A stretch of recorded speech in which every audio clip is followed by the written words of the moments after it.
எங்கள் ஐயா வந்து எனக்கு 10 காசு செலவில்லாத அளவுக்கு என் பிள்ளைய காப்பாற்றி கொடுத்தாரு. இன்றைக்கி ஃபேமிலியாக வந்திருக்குறாங்க அம்மா சன்னதியில். அந்த அம்மாவும் நல்லபடியாக இருக்கிறாங்க.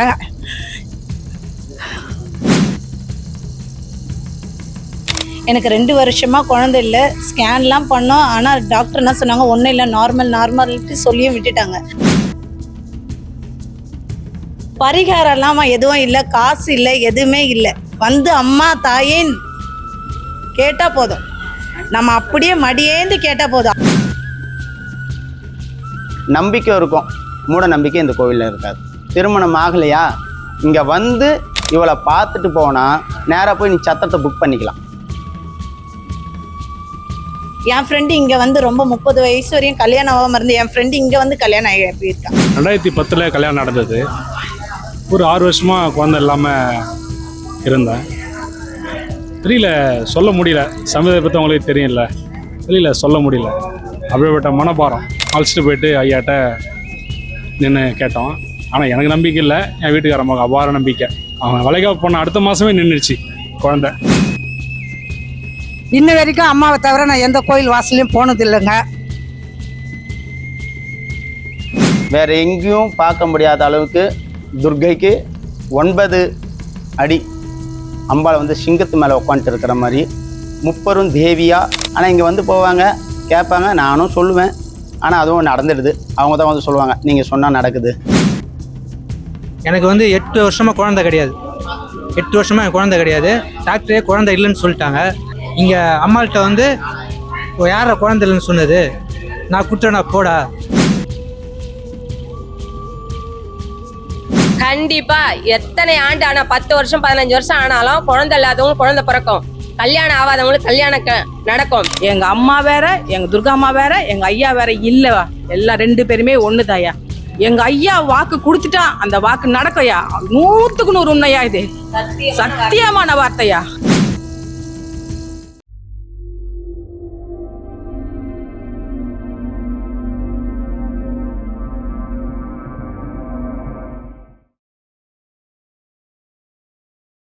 குருவடி சரணம், திருவடி சரணம். எனது குருவாகிய தயாளம்மாள் சுவாமிகளுக்கும் துர்கா காளி அம்மாளுக்கும் சேனலுக்கும் என்னை கூப்பிட்டு பேட்டி எடுப்பதற்கு மிக்க நன்றி, மிக்க மகிழ்ச்சி. நான் 1979 இருந்து அம்மா பாதத்தை தொட்டிருக்கிறேன். இன்ன வரைக்கும் அம்மாவை தவிர நான் எந்த கோயில் வாசலையும் போனது இல்லைங்க. என் பிள்ளைங்க நல்லபடியாக, நான் ஃபஸ்ட்டு ஜெயம் எனக்கு லவ் மேரேஜ். செகண்டு 4 பிள்ளைங்கள நல்ல பொண்ணுங்களை நல்ல வளர்ப்பில் நல்லா வச்சுருக்குறேங்க. அதுக்கப்புறம் பொண்ணுங்க வந்து 2011 என் பொண்ணு கடைசி பொண்ணு சுபஸ்ரீக்கு வந்து ரொம்ப சீரியஸ் ஆயிடுச்சுங்க செய்வின கோளாறுல. எங்கள் ஐயா வந்து எனக்கு 10 காசு செலவில்லாத அளவுக்கு என் பிள்ளைய காப்பாற்றி கொடுத்தாரு. இன்றைக்கி ஃபேமிலியாக வந்திருக்குறாங்க அம்மா சன்னதியில். அதே போல் வந்து 2006 வந்து ஒரு பொண்ணு ரொம்ப சீரியஸ் ஆயிடுச்சுங்க, அதுவும் புருஷனோடு வந்துருக்குதுங்க. அந்த அம்மாவும் நல்லபடியாக இருக்கிறாங்க. 2020 வந்து கொரோனாங்க. டாக்டர் சொல்லிட்டாருங்க, பல்ஸு குறையுதுமா, எனக்கே அச்சமாக இருக்குதுன்னுட்டாரு. என்னால் தாங்கிக்க முடியல. உண்மையாக பேசுகிறேங்க. நான் அம்மா சன்னதியில் அம்மாவை ரொம்ப திட்டினேன். நான் என் மனசுக்கு வந்ததெல்லாம் திட்டினேன். அன்ன நைட்டு அம்மா நின்னாங்க பாருங்க எங்கள் வீட்டு வாசலில். அவ்வளோ ஒரு பிரமிப்பாக நின்னா என் வாசலில். அம்மா வந்து போய் முந்தி ஏந்தி என் தாலியை கொடுத்துருமான்னு நான் கேட்டேன். எங்கள் அம்மா என்னை தூக்கி அப்படியே லெஃப்ட் சைடு அனுப்பிச்சது என்னால் மறக்கவே முடியாது. நான் குழியில் என்னை வைக்கிற வரைக்கும் நான் இருக்கிற மகளே, நீ பயப்படாத என்ன வார்த்தையை நான் மறக்க முடியாதுங்க. எந்த சூழ்நிலையும் மறக்க மாட்டேன். மறந்தால் நான் வந்து எப்படி சொல்கிறது, ஒரு பக்தர்களுக்கு அழகு கிடையாதுங்க. அதோட பொழுது வஞ்சிதுமே என் புருஷன் எழுந்து எனக்கு பசிக்குதுமான்றார். 17 நாளாக சாப்பிடாத ஆள் அம்மா வந்து போனதுமே காலையில் எழுந்ததுமே எனக்கு பசிக்குதுமே, எனக்கு ஏதாவது தாமான்னாரு. எனக்கு எப்படி சொல்கிறதுன்னு தெரில. ஆனால் எனக்கு நீண்ட நாள் கனவுங்க. 1979 அம்மாளுடைய சாட்சி நான் பேசணும், அம்மாவுக்கு சாட்சி ஆகணும், நான் எல்லாத்தையும் சொல்லணும், 4 மக்களுக்கும் என்னுடைய நிகழ்ச்சியெல்லாம் நான் தெரியப்படுத்தணும் அப்படின்ற சந்தோஷம் எனக்கு ரொம்ப இருந்ததுங்க. இன்றைக்கி அது அமைஞ்சிருக்குது, நல்லபடியாக இருக்குதுங்க. நான் மணலிலேருந்து வரேங்க. என் நேம் ராகவிங்க. நான் இந்த கோயிலுக்கு வந்து கிட்டத்தட்ட விம்கோலேருந்தே வரேன். இங்கேருந்து விம்கோ 13 வருஷமாக வரோம். எனக்கு ஐயா மூலமாக தான் கல்யாணமும் ஆச்சு. ஐயா இந்த மாப்பிள்ளை இவர் தாம்மா உனக்கு முடியும்னு சொன்னார். அதே மாப்பிள்ளை தான் எனக்கு முடிஞ்சுது. எனக்கு 2 வருஷமாக குழந்தை இல்லை. ஸ்கேன்லாம் பண்ணோம். ஆனால் டாக்டர் என்ன சொன்னாங்க, ஒன்றும் இல்லை, நார்மல்ட்டு சொல்லியும் விட்டுட்டாங்க. லாஸ்ட்டாக சின்ன டியூப் டெஸ்ட் எடுத்து பார்க்கலாமா அப்படின்னு சொன்னாங்க. நான் ஐயா கிட்ட வந்து சொன்னேன், ஐயா இது மாதிரி சொல்கிறாங்க. எங்கள் அம்மா என்ன சொன்னாங்க, ஐயா கிட்ட சொல்கிறது, ஐயாவை வீட்டுக்கு வர வைங்கன்ட்டு பூஜை போட்டோம். பூஜை போட்ட அந்த மாசத்துலயே எனக்கு பிறந்தது.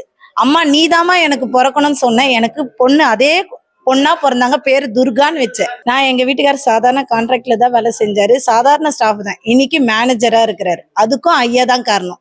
என் தம்பிக்கு திருமணம் ஆகலன்ட்டு போகாத கோயில் இந்த அம்மா தான். ஆனா போகாத பொண்ணு இல்லை, நிறைய பொண்ணு போய் தேடி இருந்தான். ஐயா வந்து சொன்னாரு, 2 தேங்காய் உடைங்க 2 மாலை. மறுவாரமே முடிஞ்சிடுச்சு. எல்லாமே எங்க கோயில் தான். இந்த கோயில்ல கேட்டது கொடுக்கற தெய்வம் இது. பரிகாரம்லாம் எதுவும் இல்லை, காசு இல்லை, எதுவுமே இல்லை. ₹1 கூட நீங்க போட தேவையில்லை. வந்தா போதும். வந்து அம்மா தாயே கேட்டா போதும். நம்ம அப்படியே மடியேந்து கேட்டா போதும். அள்ளின்னு கொடுத்துட்டு போயிட்டே இருப்பா. வாங்கிட்டு போயினே இருக்கலாம். வேற எதுவுமே இல்லை.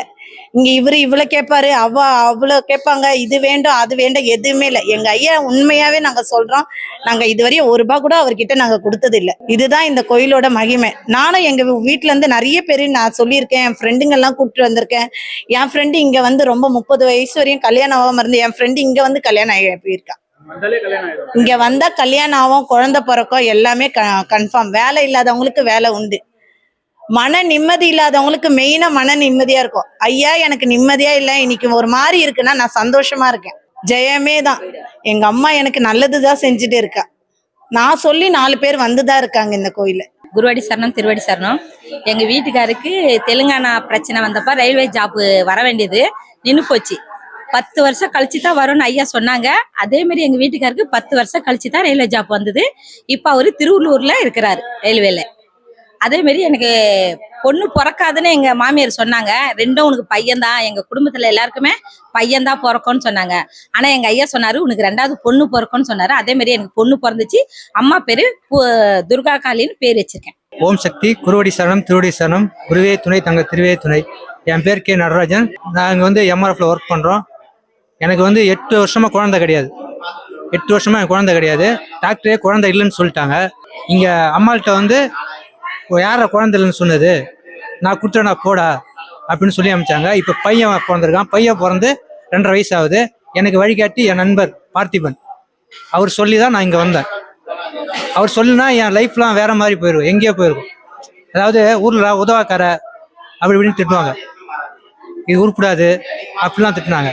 இப்போ அதே ஊரில் இப்போ நான் போனேன்னா, இப்படி இருந்தவன் இப்படி ஆயிட்டானே, ஊராய்த்தனமாக இருந்தவன் இப்போ நல்லபடியா இருக்கானே, எந்த பழக்கம் குடி பழக்கம் இல்லாமல் எதுவுமே இல்லாமல் எல்லாமா எல்லாமே இங்கே வந்து எனக்கு மாற்றமே. எனக்கு வழிகாட்டி இவர் பார்த்திபன், அவர் என் நண்பர் பார்த்திபன் தான் எனக்கு வழி காமிச்சது. இன்னெல்லாம் வந்து பார்த்தீங்கன்னா நான் எப்போ பார்த்தாலும் ட்ரிங்க்ஸில் தான் இருப்பேன். அதே மாதிரி பார்த்தீங்கன்னா இப்போ 4 வருஷமா எந்த பழக்கமும் கிடையாது. ஒன்லி வெஜிடேரியன் தான். இப்போ நான்வெஜ்ஜே சாப்பிட்றது கிடையாது. எல்லாம் இந்த அம்மா துர்கா அம்மாவோட கருணை தான். அது மெயின். இங்கே வந்து அன்னதானம், அதாவது 5 பேர் வந்தாலும் அன்னதானம் இங்கே உண்டு, 10 பேர் வந்தாலும் அன்னதானம் உண்டு, 100 பேர் வந்தாலும் அன்னதானம் உண்டு இங்கே. என் பேர் பார்த்திபன். நான் திருவெற்றியூர்லேருந்து வரேன். நான் இப்போ மீஞ்சூரில் துர்கா காளி கோயிலேருந்து பேசுகிறேன். எனக்கு வந்து எப்படின்னா, ஒரு 2010 கல்யாணம் நடந்தது. ஒரு 6 வருஷமாக குழந்தை இல்லாமல் இருந்தேன். வெளியில் சொல்ல முடியல. சமுதாயத்தை பற்றி அவங்களுக்கு தெரியும்ல, வெளியில் சொல்ல முடியல.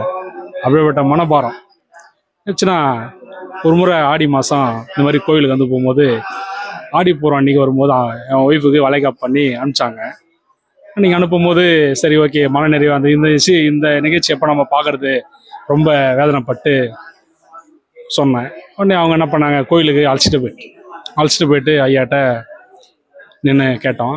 ஆனால் எனக்கு நம்பிக்கை இல்லை, என் வீட்டுக்காரம்மாவுக்கு அவ்வாறு நம்பிக்கை. நடத்திட்டாங்க, நடந்துடும் அப்படின்னு சொல்லிட்டு அவங்க வளைகாப்பு பண்ண அடுத்த மாதமே நின்றுச்சு. குழந்தை கன்சீவ் ஆகிட்டாங்க. ரொம்ப சந்தோஷப்பட்டு அம்மா அதில் பிடிச்சேன். 5வது மாதம் பார்த்தீங்கன்னா ஹாஸ்பிட்டல் செக்கப் போகும்போது குழந்தை அபார்ட் பண்ணணும் அப்படின்ட்டாங்க. குழந்தை வளர்ச்சி இல்லை, அபார்ட் பண்ணணும் அப்படின்னு சொல்லிட்டாங்க. என்னடா அது, கொடுத்த கடவுள் பறிக்கிறாரு அப்படின்னு சொல்லிட்டு மனவேதனைப்பட்டு ஐயா அவர்கிட்ட வந்து ரொம்ப அழுதோம். அவர் ஒரே வார்த்தை சொன்னார், கொடுத்துட்டேன் போடா அப்படின்னாரு. ஒன்றும் புரியல, கொடுத்துட்டேன் போடான்றாரு, ஒன்றும் தெரியலையே அப்படின்னு சொன்னா, மறுநாள் டாக்டரை போய் கன்சல்ட் பண்ணிட்டு வந்து சொல்லுங்கண்ணா. போய் பண்ணா குழந்தை நல்லா இருக்குன்றாங்க. ரொம்ப அதிர்ச்சி ஆயிடுச்சு, என்னடா இது இப்படி சொல்கிறாரு அப்படின்னு சொன்னாரே. அந்த டாக்டர் நல்லா இருக்குன்றாங்க, கேட்டால் மிஸ் ஆயிடுச்சு தெரியலன்றாங்க. இப்போ என்ன பண்ணுறது, இந்த கேச்சு எங்கே நடக்கும்? அன்னைக்கு வந்தேன், அம்மாவுக்கு சந்தோஷம் விலையா பண்ணோம். இன்னைக்கு குழந்தை 9 வயசில் 6 பையன் இருக்கான். 2வது இப்போ ஒய்ஃபு கன்சீவாக இருக்காங்க. நிம்மதியாக இருக்க மனநிறைவோடு இருக்கும். அதனால் எதுக்கு சொல்கிறேன்னா, இதை குழந்தை இல்லாதவங்க, கல்யாணம் தடைப்படுறவங்க இந்த கோவிலுக்கு வாங்க. என்ன மாதிரி பலன் நீங்கள் அடைங்க, எல்லாருமே நல்லது நடக்கும்.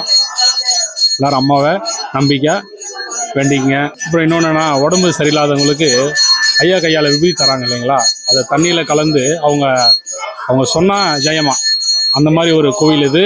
நீங்கள் வந்து இந்த கோயிலில் வந்து பலனடைங்க, இது வெற்றி நிச்சயம். நீங்கள் வந்து பாதுகாப்பு நீங்களே சொல்லுவீங்க. ஐயாண்ட வந்து வீடு இல்லாம வாசல் இல்லாம வாடகை வீட்டுல இருந்தேன். நான் சொந்த வீடை கொடுத்தாங்க ஐயா. சொந்த வீட்டுல இருக்கிற 2 பிள்ளைங்க இருக்குது. 2 பிள்ளைங்களுக்கு நல்ல வாழ்க்கை கொடுத்துருக்குறாங்க. 2 பிள்ளைங்களுக்கும் பிள்ளைய பிறக்காதுன்னு சொல்லிட்டாங்க. எங்க பையனுக்கு பசங்க பிறக்காது அப்படின்னு டாக்டர் சர்டிஃபிகேட் கூட கொடுத்துட்டாங்க. அம்மாண்ட வந்தேன், அம்மாண்ட வந்து போடா நான் கொடுத்துட்டேன் அப்படின்னு சொன்னாங்க. கொடுத்தது ஆனா ஆம்பளை பிள்ளையா கொடுத்தாங்க. அதே மாதிரி ஆம்பளை பிள்ளை 1 பொம்பளை பிள்ளை 1 எனக்கு பேரன் பேத்தி. எங்க பொண்ணுக்கு அதே மாதிரி சீமந்தம் பண்ணி வீட்டுக்கு கூட்டின்னு வந்துட்டு பிறகு அவங்க வீட்டு மாமியார் வீட்டு சைட்ல எல்லாருமே வந்து பொன் குழந்தை, இதுக்கு பேரு முத்துமாரியம்மான்னு வைக்கணும்னு சொல்லிட்டாங்க. சீமந்தம் பண்ணி கூட்டின்னு வந்து அசையாத நம்பிக்கை துர்காம்மா மேலே எங்க பொண்ணுக்கு. இங்க வந்த பிறகுதான் அம்மா ஐயா எனக்கு வந்து பெண் குழந்தைவே வேண்டாம், எல்லாருமே பெண் குழந்தை பிறக்கும்னு சொல்றாங்க, எனக்கு ஆம்பளை பிள்ளை தான் வேணும், எனக்கு எங்க வீட்டுக்காருக்கு ஆம்பளை பிள்ளை தான் வேணும்னு கேட்டுது. என்னம்மா சீமந்தம் பண்ணி கூட்டின்னு வந்துட்டாங்க, எல்லாமே உருவாயிடுச்சு. பறக்கிற நேரத்துல 4 அன்னைக்கு டேட்டை வச்சு இன்னைக்கு வந்து ஆம்பளை பிள்ளை வேணும்ட்டு எப்படி சரி குத்துட்டேன் போ அப்படின்னாங்க. அழகான ஆம்பளை பிள்ளையும் கொடுத்துருக்குறாங்க அம்மாவுக்கு. ஐயா சொல்ற வார்த்தை தான் எங்களுக்கு உண்மையான வார்த்தையும் சத்தியமான வார்த்தையும். ஐயா மூலியமா தான் எங்களுக்கு துர்காம்மா கூட தெரியும். ஐயா சொன்னது அப்படியே நடக்கும். ஐயா சொல்றதை செஞ்சா இன்னும் உண்மையாவே நடக்கும். உண்மையா இருக்கணும், இந்த கோவில்ல சத்தியமாவும் இருக்கணும். அதே மாதிரி இந்த இடத்துல வந்து அன்னதானம் பெருசு, முக்கியமா அன்னதானம் தான். வேற எதையுமே எதிர்பார்க்கறது கிடையாது, கோவில்லையும் எதிர்பார்க்கறது கிடையாது. கோயில்ல இருந்து கொடுக்கறது அன்னதானம் தான். இப்போ இங்க வந்தா எத்தனை ஆண்டுகள் கல்யாணம் ஆகாதவங்களும் குழந்தை இல்லாதவங்களும் வந்து கண்டிப்பா பிறக்கணும். கண்டிப்பா எத்தனை ஆண்டு ஆனா 10 வருஷம் 15 வருஷம் ஆனாலும் குழந்தை இல்லாதவங்களுக்கு குழந்தை பிறக்கும். கல்யாணம் ஆகாதவங்களுக்கு கல்யாணம் நடக்கும். வேலை இல்லாதவங்களுக்கு வேலை வாய்ப்பு கிடைக்கும். எந்த ஒரு இழப்பா இருந்தாலும் கொடுத்து வாங்கல் இல்லாம கஷ்டப்படுறவங்களுக்கு எல்லா நன்மையும் இந்த ஆலயத்துல கிடைக்கும். அதுக்கு ஏதாச்சும் வந்து பரிகாரங்கள் செஞ்சு எதுவுமே வந்து வேண்டாம். பரிகாரமே கிடையாதுங்க ஐயா. எங்க குருவை பார்த்தாவே போதும். பார்த்தாலே பாதி பாவம் தீந்து போச்சு. மீதி அம்மா குரு சொல்ற வார்த்தையை நம்பினா அது மூலியமா நன்மை கிடைக்கும். நீங்க சொல்ற விஷயங்கள்லாம் எத்தனை நாள்ல நடக்கும்? எங்க குருவை பார்த்தா அன்னை தினமே பாதி பாவம் தீந்து போச்சு. குருவை பார்த்தால் போதும், குரு பார்த்தால் கோடி நன்மைன்னு சொல்லுவாங்க. எங்க குருவை பார்த்தாவே பாதி பாவம், செய்த பாவங்கள்ல பாதி பாவம் தீர்ந்துடும். அதுக்கு அடுத்து இந்த ஆலயத்துக்கு வந்து தொண்டு செய்தோம்னா மீதி பாவங்களும் கழியும். 20 வருஷத்துக்கு முன்னாடி வந்தேன், ரொம்ப கஷ்டப்பட்டு வந்தேன். இந்த கோயிலுக்கு வந்த பிறகு அதுக்கு முன்னாடியே என்கிட்ட ஒருத்தங்க செயினை ஏமாத்திட்டாங்க. நான் வந்து ஐயாட்ட வந்து அழுதேன். ஏன்னா இந்த அம்மா ஃபர்ஸ்ட் எனக்கு நம்பிக்கை இல்லாமல் இருந்தாங்க. சரி போய் பார்ப்போமே அப்படின்னு சொல்லும்போது அம்மாட்ட வந்து ஐயா தான் அம்மா, அம்மா தான் ஐயா, அந்த மாதிரி நினச்சிட்டு எல்லாரும் இருக்கும்போது எனக்கு கொஞ்சம் நம்பிக்கை இல்லாமல் இருந்தது. சரி போய் பார்ப்போமே அப்படின்னு சொல்லிட்டு, அம்மா என் செயினை ஏமாத்திட்டாங்க, எனக்கு கிடைக்குமா அப்படின்னு. போமா, உன் பொருள் கஷ்டப்பட்ட பொருள் உனக்கு கிடைக்கும், நீ போய் நீ இன்னும் கொஞ்சம் நாள் ஆகும், கொஞ்சம் லேட் ஆகும், அது உன் கைக்கு வரும் அப்படின்னு சொன்னாங்க. அதே மாதிரி ஒரு நாள் என்னை வெளியில ரோட்ல பார்த்து, உன் பொருளை எனக்கு வச்சுட்டு இருக்க பயமா இருக்குமா, நீ தயவுசெய்து உன் பொருளை வாங்கிடு அப்படின்னு சொல்லி என்கிட்ட அவங்களே கொண்டு வந்து வீடு தேடியே வந்து கொடுத்துட்டாங்க. 20 வருஷத்துக்கு முன்னாடி கொடுத்தா எனக்கு சமீபத்துல ஒரு வருஷத்துக்கு முன்னாடி கிடைச்சிச்சு. இது அம்மாவுக்கு தான் நன்றி, எங்க குருவுக்கும் நன்றி. இப்போ எங்க அம்மாவுக்கு நாக்குல புண்ணு இருந்ததுப்பா. 1 வருஷமா இருந்தது. எல்லா டாக்டர்கிட்டையும் பார்த்தோம், சரியாகல. அப்புறம் ஆகாஷ் ஹாஸ்பிட்டல் கூட்டிட்டு போனோம். ஆகாஷ்ட சொன்னாங்க அது கேன்சர் மாதிரி இருக்குதுமா, இது பயாப்சி எடுக்கணும், தொண்டையில டெஸ்ட் எடுக்கணும்னு சொல்லிட்டு ஒரே நாள் 10,000 ரூபாய் நாக்கை கட் பண்ணி செக்அப் அனுப்பிட்டாங்க பயாப்சிக்கு. ஐயா கிட்ட வந்து, ஐயா அந்த மாதிரி ஆகாஷ் ஹாஸ்பிட்டல் டாக்டர் எம்டி சொல்றாரு கேன்சர் சொல்றாரு, ஐயா அது இருக்கக்கூடாதுயா. நான் கேட்கும் போது இப்படிதான் கேட்பேன், ஐயா அது இருக்கக்கூடாதுன்னு சொல்லுங்கய்யா அப்படின்னு சொன்னேன். அது இருக்காது, நீ போமா, அம்மாவுக்கு போட்டு சொல்லி தண்ணி கொடுமா, இதுதான் எங்க ஐயாவுடைய மந்திரமே போற்றி சொல்லி தண்ணி குடுமா அப்படின்னு சொன்னாரு. நானும் அதே மாதிரி பண்ணேன். 15 நாள் கழிச்சு ரிசல்ட் வருது. பயாப்சி அது இல்ல, கேன்சர் இல்லைன்னு சொல்லிட்டு வந்துடுச்சு. நான் அந்த எம்டிட்ட கேட்கிறேன், சார் நாங்க ரிசல்ட்டே வராம நீங்க எப்படி சார் நீங்க கேன்சர் சொல்வீங்க சார் அப்படின்னு சொல்றேன். இல்லமா அது மாதிரிதான்மா நாங்க எவ்வளோ பேஷண்ட் பார்த்துருக்கோம், அது மாதிரி தான் இது இருந்தது, அதனால நீங்க இல்லைன்னு வந்தது அது அப்படி பண்ணல. 15 நாள் நாங்க கஷ்டப்பட்டு இருக்கிறோம் சார், ஏன் சார் நீங்க அப்படி பண்ணீங்க அப்படின்னு நான் கேட்டுட்டு வந்தேன். சார் எங்க அம்மாவுக்கு கேன்சர் இல்லைன்னு வந்துச்சு சார், இது எங்க ஐயாவுக்கும் எங்க அம்மாவுக்கும் தான் சார் நன்றி. எங்க அம்மா வேற, எங்க துர்கா அம்மா வேற, எங்க ஐயா வேற இல்லவா, எல்லாம் 2 பேருமே ஒண்ணுதாயா. இங்க இந்த கோவில்ல முக்கியமான அன்னதானம் தானேயா, வேற எதுவுமே எங்க ஐயாவுக்கு நாங்க அது கூட இதுக்கு எதுவுமே நாங்க கொடுத்தது இல்லையா. அன்னதானம் பண்ணுங்க, ஏதாவது ஒரு படிகாரமா அன்னதானம் பண்ணுங்க, அன்னதானம் பண்ணுங்க. 24 மணி நேரம் அன்னதானம் நடந்துகிட்டு இருக்கியா கோவில்ல.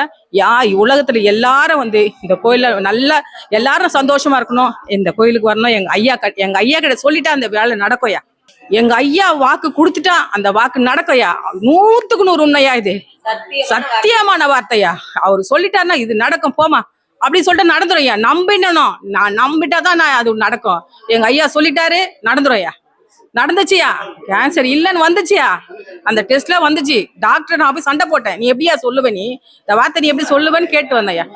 இது ரொம்ப நாள் ஆகல, 6 மாசம் இருக்குமா, 6 மாசம் தான்மா, 6 மாசம் தான் ஆச்சு. நான் கிட்டத்தட்ட 15 வருஷமா நான் வரேன். என் அக்கா தங்கச்சிக்கு மொத்தம் 7 பேரியா, அதுல 4 பேர் கல்யாணம் ஆக ஆரம்பிச்சு. 4 பேருக்கு நான் வந்து இந்த கோயிலுக்கு வந்து எங்க ஐயா சொல்ற வாக்கை நம்பி கல்யாணம் பண்ணிட்டேன். ஏன்னா அவங்க அக்கா தான், நான் தான் என் அக்கா தங்கச்சிங்களுக்கு 4 பேர் கல்யாணம் பண்ணையா.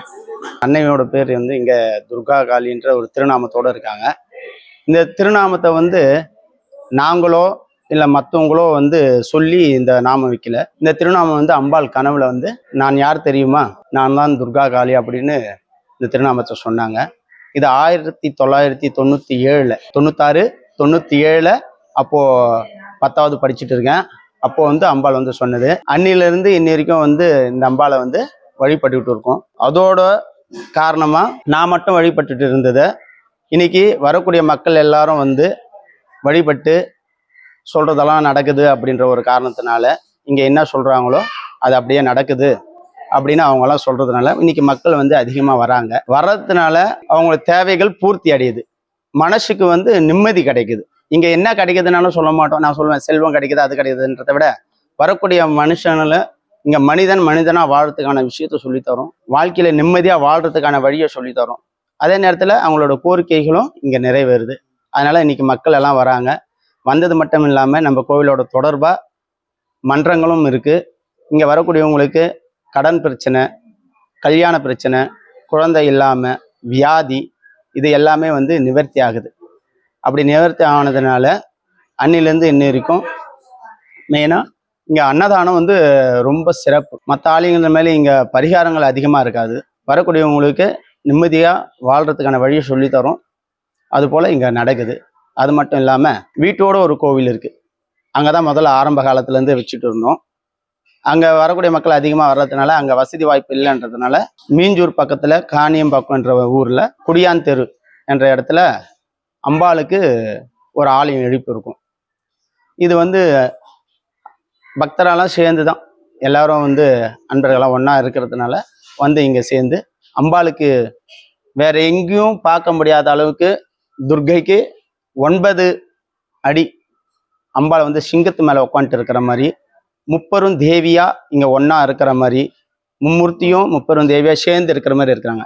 அதனால இங்கே அம்பாள் கிட்ட வந்து சங்கு சக்கரம், கத்தி, கேடயம், ஜபமாலை, ஓலைச்சுவடி, 2வது அபயம். நான் இருக்கிறேன் அப்படின்றதுனால இங்கே அபயம் இருக்கு. பிடியஸ்தம் அம்பாள் இங்கே இருக்கா சோளத்தோட. அம்பாளுக்கு கீழேயே நவ கிரகங்களும் இங்கே இருக்காங்க. ஏன்னா நிறைய பேர் நவகிரகத்தால் தானே பாதிக்கப்படுறாங்க என்னத்தினால. அந்த பாதிப்பு இங்கே இருக்கக்கூடாது. ஏன்னா இது முழுக்க முழுக்க மக்களுக்கான ஒரு கோவிலாக இருக்கணும், வரவங்களுக்கு தீர்வு கிடைக்கணும். ஏன்னா இங்கே சொல்லுவாங்க, நிறைய பேர் சொல்லியிருக்காங்க, இது வரைக்கும் வந்து நான் ஒரு 500 வீடு கிரகபிரவேசம் பண்ணி கொடுத்துருப்போம். எதெல்லாம் பாதியில் தடைப்பட்டு நிற்குதோ இங்கே வந்து தடைகள் வந்து நீங்கி ஒரு 500 வீடு பண்ணியிருக்கோம். அதே மாதிரி கல்யாணம் பார்த்தீங்கன்னா எல்லா இடமும் போயிட்டு வந்தோம் சுவாமி, ஏகப்பட்ட செலவும் பண்ணோம், பொண்ணுக்கு நல்ல மாப்பிள்ளை கிடைக்கல, மாப்பிள்ளைக்கு நல்ல பொண்ணு கிடைக்கலாம் அப்படியெல்லாம் சொல்லுவாங்க. ஆனால் இங்கே வந்து போவாங்க, கேட்பாங்க, நானும் சொல்லுவேன். ஆனால் அதுவும் நடந்துடுது. அவங்க தான் வந்து சொல்லுவாங்க, நீங்கள் சொன்னால் நடக்குது அப்படின்னு சொல்லுவாங்க. சரி அப்படின்னா வாங்க, இதுக்கு என்ன நல்லது சொல்கிறதுக்கு என்ன இருக்குன்ட்டு சொல்கிறோம். அதே போல் எல்லாருக்கும் நடந்துருக்கு. நடந்துக்கிட்டே இருக்குது. அதோட விளைவு தான் இன்னைக்கு அம்பாள் இங்கே விஸ்வரூபமாக உட்காந்து அருள் பாலிக்கிறார். விநாயகர் இருக்காரு. இங்கே விநாயகரும் 2 கையோடு இருப்பார். சிறப்பு. விநாயகருக்கு 4 கை கிடையாது, இங்கே 2 கை தான் பிள்ளையாருக்கு. அதே போல் முருகப்பெருமானுக்கும் 2 கை. பால கணபதி சரிதானா, பாலமுருகன். அதே நேரத்தில் இன்னொரு விஷயம் என்னன்னா, இங்கே அம்பாளுக்கு எதிர்த்தாப்புல சிம்மம் கிடையாது, இங்கே நந்தி இருக்கும். ஏன்னா ஏற்கனவே சொன்னேன் இல்லையா, முப்பெரும் தேவின்னு சொன்னோம். அதே மாதிரி மும்மூர்த்தியும் முப்பெரும் தேவியும். அதனால எல்லாம் சேர்ந்தே இருக்காங்க. சிவசக்தியா இங்க இருக்கா அம்பாள். அதனால ஆமா, அம்பாள் வந்து சிவசக்தி ஸ்வரூபம் ஆகினால இங்க நந்தி எதிர்த்தாப்புல இருக்குது. அது பக்கத்துல அம்பாளுக்கு பக்கத்துலயே சிவனும் ஒருத்தர் இருக்காங்க, சிவலிங்கமும் வச்சிருக்கோம் சரிதானா. அது பக்கத்துல திருசூலம் ஒண்ணு, சக்தி விடம் திருசூலம். அகத்திய பெருமான் இருப்பார். ரெண்டாவது இங்க ரொம்ப ரொம்ப முக்கியமான ஒரு விஷயம் என்னன்னா, இங்க சித்தர் வழிபாடு தான். அதனால இந்த கோவில சுத்த சைவ பூஜை, சுத்த சைவ பூஜை. நம்பிக்கை இருக்கும், மூட நம்பிக்கை இந்த கோவில்ல இருக்காது. ஆகையனால இங்க அகத்திய பெருமானும் லோகமுத்திர தாயாரும் சமேதரா இருக்காங்க, வாராகி தேவி இருக்காங்க. இங்க ஒரே விஷயம்தான், இங்க ஒரு தெய்வம் இருந்தாவே எல்லாமே இங்க இருப்பாங்க. அம்பாள் இருக்கிற பட்சத்துல எல்லாமே இருக்காங்க, இங்க சூட்சமமா இருக்காங்க, அவ்வளவுதான். மக்கள் எல்லாம் நன்மை அடையணுன்றதுக்காண்டி தான் இந்த இடத்துல இந்த கோவிலை வந்து உருவாகி இருக்கு. இது இறைவனோட சித்தம், இது மனிதர்களால செய்யப்பட முடியாது அப்படின்றது எல்லாருக்கும் தெரியும். அம்பாளோட கருணையினால பாலா திரிபுர சுந்தரி, இங்க துர்கை தான் விக்கிரகம் வச்சிருக்கோம். 1 அடி தான் உற்சவமூர்த்தி, பெருசு கிடையாது. இங்க அம்பாள் வேணா 9 அடியா இருக்கலாம், ஆனா உற்சவமூர்த்தி 1 அடி தான். அம்பாள் வந்து 4 திருக்கரங்களோட இருக்கிறா. சங்கு சக்கரம், தாமரமுட்டு, அபயம். அந்த அபயத்துல பாத்தீங்கன்னா சின்முத்திரை வச்சிருப்பா, ஏன்னா ஞானத்துக்கு அடையாளமா இருக்குது இங்க. அதனால இங்க மனிதர்கள் வந்தா மனிதர்களா வாழலாம், அதுக்கான ஒரு ஆலயமா தான் இங்க இருக்கு. இது துன்பப்படுறவங்களுக்கு இது ஒரு அடைக்கலமான ஒரு ஆலயம். திருமணம் நடக்கல, குழந்தைக்காக ரொம்ப வருஷம் வேண்டுறவங்க இருக்காங்க, இங்க வந்து வேண்டுனா எத்தனை நாள்ல அவங்களுக்கு அது கிடைக்கும்? அது நம்ம நாளெல்லாம் கணக்கு சொல்லவே முடியாது. ஏன்னா திருமணம் ஆகலையா, இங்க வந்து இவளை பார்த்துட்டு போனா நேரா போய் நீ சத்திரத்தை புக் பண்ணிக்கலாம். நேரா போய் என்ன பண்ணலாம், சத்திரத்தை புக் பண்ணிக்கலாம். ஏன்னா முடிவாயிடும். இதுக்கு 1 2 இல்லை, ஏகப்பட்ட பேர் இருக்காங்க இல்லையா, சாட்சியா இருக்காங்களே. இன்னைக்கும் நீங்க பாத்தீங்கன்னா, அதே நேரத்துல இந்த கோவிலுக்கு பொறுத்த வரைக்கும் இந்த கோவில் வளர்ச்சிக்கும் சரி, இங்க வரக்கூடிய மக்களும் சரி, இங்க ஒவ்வொருத்தரும் பலன் அடைஞ்சவங்க மட்டும் தான் இங்க வந்திருக்காங்க. சில இடத்துக்கு போனோம்னா, வீட்டுக்கு போனோம்னா பர்மிஷன் வேணும், இது அம்பாலோட வீடா இருக்குது இங்க. ஆகினால இங்க வந்தா கல்யாணம் ஆகல அப்படின்ற வருத்தம் தேவையே கிடையாது. சுவாமி எல்லா இடத்துக்கும் போனோம், சுவாமி நடக்கல, பயப்பட தேவையில்லை, இங்க வரலாம். ஐயா சொல்றது எல்லாமே நடக்குதுன்றாங்க. அது அவங்களுக்கு தான் கேட்கணும். ஏன்னா இது பாக்குறீங்களா, இவ்வளவு பேர் வந்திருக்காங்கன்னா நடக்குதுங்க. அதுக்கு என்ன பண்றது, ஏன்னா ஒரே விஷயம் அவர் சொல்றா நடக்குது அப்படின்றதுக்காண்டி வராங்க. ஆனா என்ன கேட்டா நான் ஒண்ணுன்னு சொல்லுவேன், என்னால ஒன்றும் ஆக போறது ஒன்றும் கிடையாது, எல்லாமே அம்பாவளோட கருணை தான் சரிண்ணா. நல்ல ஒரு சொல்ல நடந்தே தீரும், ஒவ்வொருத்தரும் சொன்னாலும் நடக்கும். அப்ப நம்ம என்ன பண்ணணும், அதுக்கான பக்குவம், அதுக்கான விஷயம் நம்ம கிட்ட இருந்தா எல்லாருமே சொல்லலாம், எல்லாரும் சொன்னாலும் நடக்கும். இதுதான் இங்க இருக்க ஹைலைட். இங்க வந்து அதே நேரத்துல இங்க வந்து ஜாதி மத பேதம் கிடையாது, எல்லாருமே வரலாம், எல்லாரும் வரலாம் இங்க. ஏன்னா அன்பே சிவன் தானே சொல்லியிருக்காங்க, அந்த அன்பு எல்லாருக்கிட்டையும் தானே இருக்கு, எல்லா மதத்துக்கிட்டும் தானே இருக்கு. அதனால இங்க எல்லாருமே வரலாம், அதனால எல்லாரும் வரலாம். இங்க தேவை ஒரே விஷயம் சரினா, உண்மை மட்டும் இருந்தா போதும். பக்தி இருக்கணும், நம்பிக்கை இருக்கணும், பக்தி இருக்கணும். உங்ககிட்ட உண்மை இருந்தா கண்டிப்பா வெற்றி நிச்சயம். அதை நாங்க உங்ககிட்ட இருக்குது, அதை கொஞ்சம் மேல தூக்கின்னு வந்து தரோம், வேற ஒன்றும் கிடையாது. உனக்குள்ள இருக்கிறத கொஞ்சம் மேல கொண்டு வந்து தரதுனால உனக்கும் வெற்றி அடையுது, அவ்வளவுதான். மேலும் வீடியோக்களுக்கான ரியாக்ட் தமிழா யூடியூப் சேனலை உடனே சப்ஸ்கிரைப் பண்ணுங்க, மறக்காம பெல் பட்டனையும் கிளிக் பண்ணுங்க.